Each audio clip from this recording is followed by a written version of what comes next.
Yeah, listen, it's disappointing. I suppose I haven't seen it back, but I think around the 65th or 66th minute, I think it was 15-13, and we would have been. Well, you'd like to be ahead, but we're reasonably happy. Like we have finished games strong, and we knew if we got down the field one more time, we made it a 1 point game going in the stretch. It was very much on. So yeah, it's disappointing. We were happy enough the way it was going, but Dublin seemed to turn the screw from that point on, just in the last 7 or 8 minutes.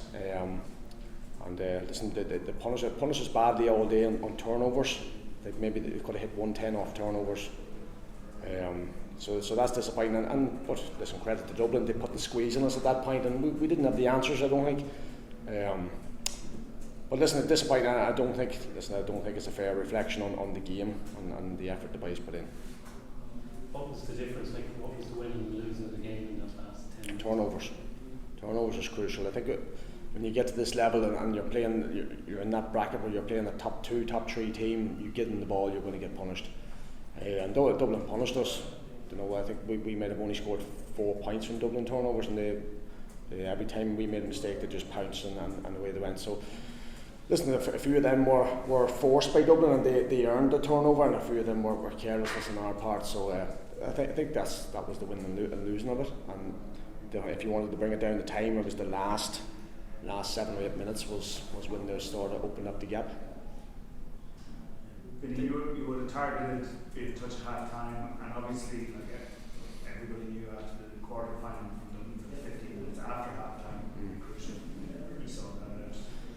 Yeah, listen, we targeted the third quarter during the week. We knew it was a key time for Dublin, and we knew if we got through that third quarter in parity, that we had a great chance of winning the game, and that's how it panned out. We would have been happy enough. The third quarter we held firm. We got a few scores of our own. We kept Dublin shut out, and like I said, the confidence we would have had from finishing games strong all year. Once we saw 66 minutes in the clock, now we were pretty confident. But credit to Dublin, those last 7, 8, 9 minutes or whatever was left after that point, they turned the screw and pressed us hard, and it worked out, and we didn't have the answers for it. And also they plenty of players who are used to semi-finals, they're used to the big games in the last 10 minutes. I know one of them obviously are pretty strong in the last 10 minutes, but they definitely have the ball. Brian Franklin really kicking on. Yeah, listen, I think probably a bit more athleticism and throughout, and especially in the field at that final point where we were, maybe some key men were starting to get tired, and some key men had come off, and Dublin were able to keep that, and maybe that's where it really shows in those last number of minutes. And we've seen that from Dublin before, where you think you're going well, and that they can punish you in those last few minutes once you get tired or once you fatigue a wee bit. So I think that was partly to do it.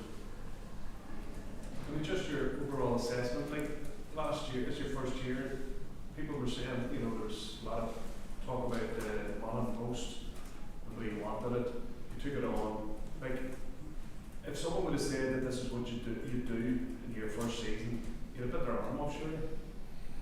Yeah, we would be probably targeted it, but it was probably the first meeting of the year. We had a sense that there was a good chance we'd be in an All-Ireland semi-final. Just with the new structure in that there, you're in a group before, you'd be very unlucky to finish bottom of that and be out of it. And once you're in it and you build up a bit of momentum, you had a good chance. So something we would have talked about or targeted. But I think that one measure of your year is silverware, and we don't have that. And obviously another measure is how far you go in the championship. We made the last 4. So and plus, I suppose for players' point of view, in the old system, it was a long time. Depending on how your year went, it could take maybe 3 years to get players 8 championship games experience. You could play 2 games in a year and you're knocked out, and next year you could have 3, and next year. So for some of our players to play, that was our 8th championship game. It's bound to kind of leapfrog them a wee bit, and obviously some players at a young age now have experience of playing in an All-Ireland semi-final that maybe the older boys didn't have when they were the same vintage. So there's positives there if you build on it. So yeah, listen, there was no silverware, but it wasn't too bad of a year. At what stage did you decide that you were starting Connor today? What stage did I decide? Probably shortly after the match 2 weeks ago. What was the difference in starting this time as opposed to not starting some of the previous What to turn on that? It's just you look at the opposition you're playing and where you could be best used. I just felt he needed another game to come on and play well to get in from the start. I just felt that Armagh game was a 50-50 game. I felt we played them a few years ago, and when it came down to the clutch moments, Conor McManus was there and won us the game. It was the Ulster semi-final in 21, I think. So I wanted him on the pitch at the end. That was the key thing. But once he got that confidence in from that game and played the full second half and the extra time, you knew then that he was ready to start and finish a game. Before the ball was kicked, there was talk of Dublin Kerry final. Like, does that feed in as a sort of motivation from Not overly to be honest with you. No, listen, it's pretty predictable stuff. You know, it's, of course they're going to be favourites. They have won All Irelands, we haven't, so we kind of have to take that in the chin.